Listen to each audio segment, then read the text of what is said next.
تین چار بہت ہی اہم خبریں ہیں پاکستان کے حوالے سے۔ ایک خبر تو یہ ہے کہ چمن کے بارڈر کے دوسری طرف جو افغان علاقہ ہے اسپن بولدک، وہاں پر طالبان نے قبضہ کر لیا اور وہ بارڈر کراسنگ بند کرنی پڑ گئی ہے۔ بہت ہی ایک خوفناک ایکسپلوسو سچویشن ہے، اور پاکستان کے جو منتخب اراکین ہیں ان کا یہ کام ہے کہ اس کے اوپر نظر رکھیں کہ افغان سچویشن کیا رخ اختیار کر رہی ہے۔ پاکستان کی جو فیوچر سیکیورٹی ہے وہ اس ساری صورتحال کے ساتھ جڑی ہوئی ہے، ہمیں اس کو نظر انداز نہیں کرنا چاہیے، بلکہ روزانہ کی بنیاد کے اوپر اپڈیٹس پارلیمنٹ کے اندر شیئر ہونے چاہیے، ڈسکشن ہونی چاہیے، ایک پارلیمنٹری کمیٹی مخصوص کر دی جانی چاہیے اسی کام کے لیے۔ پاکستان کے خلاف جو کاروائیاں ہیں دشمنوں کی، اس میں بھی تیزی آ رہی ہے۔ ہم ایک دن پڑھتے ہیں کہ ایک چیک پوسٹ پہ یا کسی ایف سی کے جوان کے اوپر حملہ کیا گیا اور اس کو شہید کر دیا گیا۔ کل بھی میں نے آپ کو دو بالکل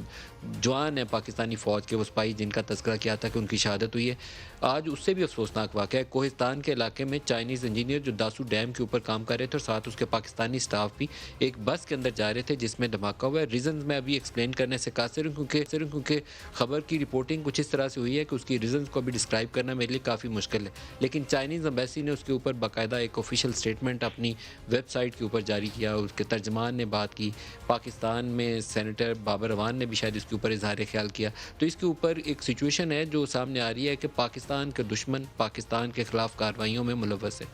9 چائنیز انجینئرز اینڈ 3 پاکستانی جو اس کے ساتھ کام کر رہے تھے، تینوں اس واقعے کی نظر ہوئے ہیں۔ بہت افسوسناک واقعہ ہے کیونکہ چائنا پاکستان کا دوست ملک ہے، سی پیک پروجیکٹس کے اوپر پاکستان کے ساتھ کام کر رہا ہے۔ چائنیز ایمبیسیز نے اس کے بعد واقعے کے فوراً بعد پاکستانی ملٹری کی جانب سے جو ریلیف اور ریسکیو کے حوالے سے کارروائیاں تھیں، ہیلی کاپٹر پرووائڈ کرنا اور مدد کرنا، اس کو انہوں نے قابل تعریف طور پر اس کا تذکرہ کیا، لیکن انسیڈنٹ ایسا ہے کہ طور پر ان عناصر کی نشاندہی کر کے ان کے خلاف کارروائی کر کے آگے بڑھنے کی ضرورت ہے، لیکن ہماری شاید سیکیورٹی کے معاملات کے اوپر توجہ بھی کافی کم ہے۔ ایک اور بہت بڑا انسیڈنٹ جو پاکستان تحریک انصاف کے دور حکومت میں ایک بڑے سکینڈل کے طور پر سامنے آیا ہے، وہ ہے راولپنڈی رنگ روڈ کا منصوبہ۔ اور راولپنڈی رنگ روڈ منصوبے کے اوپر الزامات کی نوعیت کچھ اس طرح کی ہے کہ کابینہ کے اندر بیٹھے ہوئے دو سے زائد اراکین کہا جاتا ہے کہ اس واقعے کے اندر ملوث ہیں۔ وفاقی کابینہ کے دو اراکین، اور ہو سکتا ہے پنجاب اسمبلی سے بھی کچھ ایسے لوگ ہوں جن کا اس منصوبے کے ساتھ براہ راست یا بالفاستہ تعلق اور وہ بینیفیشری ہوں۔ آج اس کی رپورٹ منظر عام پر آئی ہے، اور اینٹی کرپشن کے وہ جو ڈی جی ہیں انہوں نے پریس کانفرنس کی، رپورٹ کی کاپیز ہمارے پاس دستیاب ہیں، لیکن رپورٹ کی یہ جو کاپیز ہم آپ کو دکھا بھی رہے ہیں اسکرین پہ، اس کی تفصیلات بھی ڈالیں گے، میں کہوں گا کافی حد تک یہ نامکمل طور پر ہمارے سامنے نظر آتی ہے۔ اس رپورٹ کی جو گھوم پھر کے ہمیں تفصیل بتائی گئی ہے کہ ایک تو وزیر اعظم کے احکامات کی خلاف ورزی تھی، صوبائی کابینہ سے یا پنجاب کے چیف منسٹر سے جو اپروول پروسیس تھا وہ نہیں پورا ہو کے گزرا، کمشنر جو راولپنڈی ہیں ان کی گرفتاری جن کا نام کیپٹن محمود ہے، اور وسیم علی تابش جو اس کے لینڈ ایکوزیشن کے انچارج تھے، ان کی گرفتاری رپورٹ کی جا رہی ہے۔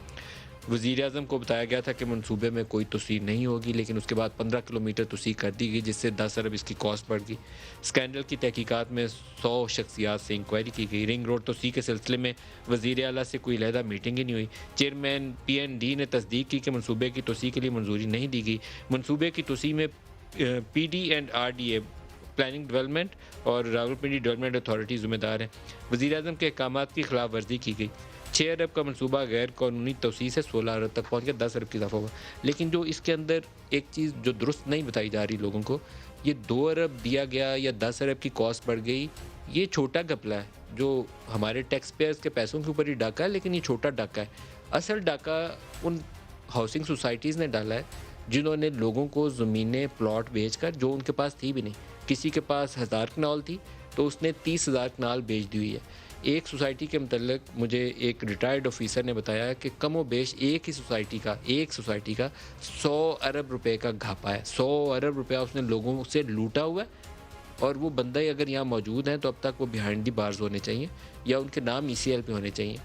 جن وزیر موصوف کے اوپر ایک کے اوپر اعتراض ہے، آج کی رپورٹ میں تو کہتے ہیں کسی وزیر کے اوپر اعتراض ہی نہیں ہے، ان کے اوپر اعتراض یہ تھا کہ ایئرپورٹ کے دائیں بائیں کی جو زمینیں ہیں ان کے صاحبزادے ان زمینوں کے وہاں پہ موجود ہاؤسنگ سوسائٹیوں کے باقاعدہ حصے دار ہیں، بینیفیشری ہیں اس کے، یہاں رپورٹ ہمیں بتاتی نہیں ہے۔ اب یہ حقائق کون بتائے گا مجھے معلوم نہیں ہے۔ پرائم منسٹر ایک کام پکڑتے ہیں، شوگر سکینڈل 150 ارب روپیہ شوگر مافیا کھا گیا، اس کے بعد وہ کھانے والے کدھر ہیں ابھی تک مجھے معلوم نہیں ہے۔ دوائیاں سکینڈل، وزیر ہٹا دیا میں نے، پیسے کھائے انہوں نے 4 ارب، کدھر کس نے کھائے تھے، کس کو سزا ہوئی؟